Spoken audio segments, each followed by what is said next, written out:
Good morning, brothers and sisters in Christ. I am Karen, your devotion leader for today. We are now in day 44 of the Enhanced Community Quarantine, and it is my prayer that you are all safe in the comfort of your home. Our devotion is entitled Resilient Faith, taken from the book of Paul in 2 Corinthians chapter 4, verse 8 to 9, and it reads, We are hard-pressed on every side, but not crushed, perplexed, but not in despair, persecuted but not abandoned, struck down but not destroyed. The whole world has been facing a lot of challenges since the beginning of this year. From the US-Iran war to Australian wildfire, from volcanoes eruption to coronavirus pandemic, 2020 is indeed a tough year, considering that we are only on the second quarter of it. Aside from that are people who face daily struggles in life. Some are constantly being engaged in conflict at home, at work, at school, and even at church, while others are fighting depression, fear, poverty, negativity, addiction, and abuse.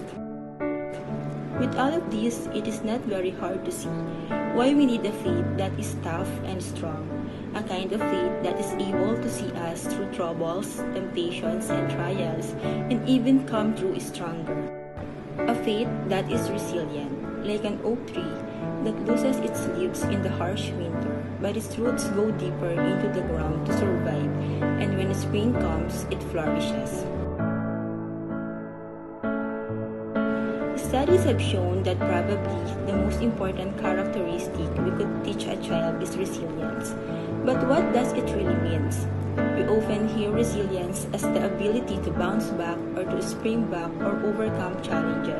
Real resilience is the process of coping with disruptive, stressful, or challenging life events in a way that provides the individual with additional protective and coping skills prior to the disruption. Resilience is not just about surviving through adversity. It is built because of the presence of adversity and how we learn and grow from it. In the Bible, Joseph demonstrated great resilience throughout his life. We all know his story. He was hated by his brothers, sold into slavery, and thrown into prison. He then ascended to second in command of Egypt before saving Egypt, his own people. It took him several years before he was reunited with his family, including his father who loved him dearly. And when the time came to face his brothers, he didn't show bitterness. Instead, he showed grace and mercy. He coped by maintaining his faith in God and believing that God can bring good out of dark situations. He found meaning in his suffering.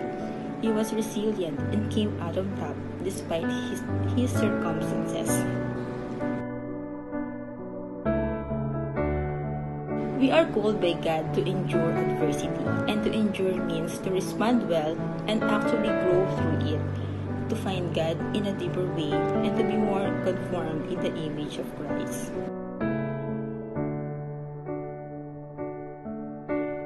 They say resilience is much like a rubber band that when stretched returns back to its original form. But unlike the rubber band, our faith in Christ was never intended to return back to its original form. Every time we experience trials in life, our faith is being stretched to transform it into something bigger, stronger, wider, and wiser. A faith that proclaims God's glory.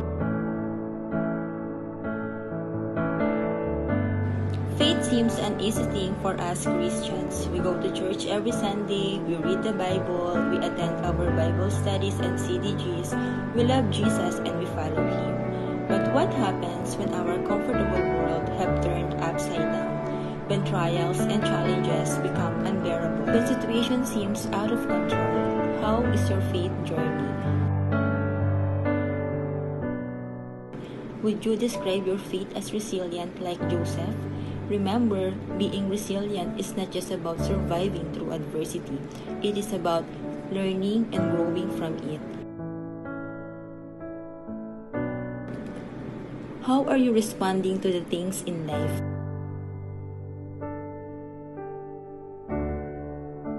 Are you able to see and trust the Lord as He stretches your faith band into something more beautiful?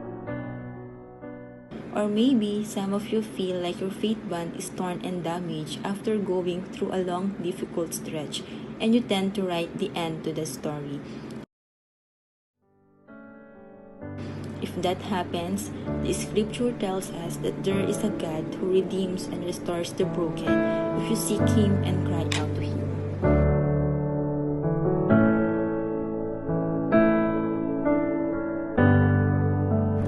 I read a lot of negative news every day, and sometimes I cannot help but ask, Lord, hanggang kailan po ito? How can we survive in the midst of adversity? Then God reminded me of this important principle. With resilient faith in Him, we cannot only survive, we can also thrive. Brothers and sisters, let us keep our faith resilient.